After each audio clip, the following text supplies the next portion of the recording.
السلام علیکم dear listeners, امید ہے اللہ کے فضل و کرم سے آپ سب لوگ ٹھیک ٹھاک ہوں گے۔ بڑی ہی دیر بعد ایسے ویڈیو بنانے کا موقع مل رہا ہے تو آپ سب کو تہہ دل سے میرا سلام عرض ہے۔ بھائی مصروفیات تو زندگی کا حصہ ہے، لیکن پھر بھی میں بھرپور کوشش کرتی ہوں کہ جب بھی میں فری ہوں آپ کے لیے کوئی اچھی سی ویڈیو، کوئی اچھا پیغام جو ہے وہ اپلوڈ کر دوں۔ تو ڈیئر لسنر، سب سے پہلے تو میں آپ کو ماہ رمضان کے اس خوبصورت، پیارے اور انمول ماہ کی مبارک دینا چاہوں گی کہ آپ سب کو میری طرف سے بہت بہت یہ مہینہ مبارک ہو۔ تو میں آپ کو یہ بتا دوں کہ یہ مہینہ ہمارے ہاں مہمان بن کر آیا ہے، جی ہاں۔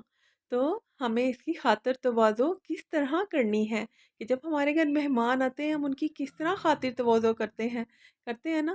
تو ہم نے اپنی عبادات کے ذریعے اس ماہ کی بہت خاطر تواضع کرنی ہے۔ ہم نے محض چھوٹے چھوٹے اپنے اعمال کے ذریعے اس کی خاطر تواضع کیجیے، اور بڑے بڑے اعمال پھر بعد میں کریں۔ کسی کو ایذا نہ پہنچائیں، کسی کا دل نہ دکھائیں، جھوٹ مت بولیں، پیار و محبت سے رہیں، اور پھر بڑے بڑے اعمال، تسبیحات کریں، نماز پڑھیں، نوافل پڑھیے اور خوش رہیے۔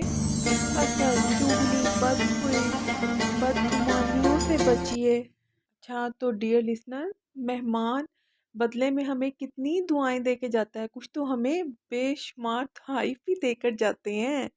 تو اسی طرح یہ ماں بھی ہمیں بدلے میں بہت کچھ دے کر جاتا ہے، ہمارے گناہوں کو لے جاتا ہے، نیکیوں کے بنڈلز ہمیں دے جاتا ہے۔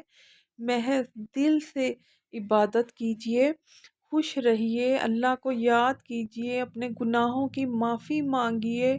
ہم سب کو اللہ تعالیٰ معاف کر دے اور نیکی کے راستوں پر چلنے کی توفیق دے، آمین۔ اللہ ہم سب کو اس ماہ کے پورے روزے رکھنے کی توفیق دے، آمین۔ تو ڈیئر لسنرز، لوگ روزوں میں سحر و افطار میں بہت اہتمام کرتے ہیں، تو اسی سلسلے میں میں بھی افطار کے کچھ ریسیپیز آپ کے ساتھ شیئر کرنے جا رہی ہوں، جو کہ بے حد آسان ہے سب کے لیے، جو بالکل ہی کہتے ہیں نا کہ بھئی ہمیں تو ریڈی میڈ مل جائے سب کچھ، وہ گھر میں نہیں بنانا پسند کرتے، تو ان کے لیے میں بہت آسان ریسیپی لے کے آ رہی ہوں جو کہ آپ جھٹ پٹ سے تیار کر سکتے ہیں۔ تو کائنڈلی اس کو آپ اپنے استعمال میں لائیے گا، آپ اس کو ضرور بنائیے گا، اور کمنٹس میں شیئر بھی کیجیے گا کہ آپ کا کیسا بنا۔ میرا تو بہت ہی ڈیلیشیس بنتا ہے۔ تو اللہ ہم سب کے رزق میں بھی اضافہ کرے خیر و برکت کے ساتھ، اور ہمارے ذائقوں میں بھی اضافہ کرے۔ اللہ تعالیٰ صحت تندرستی میں بھی برکت دے اور زندگیوں میں بھی برکت دے، آمین ثم آمین۔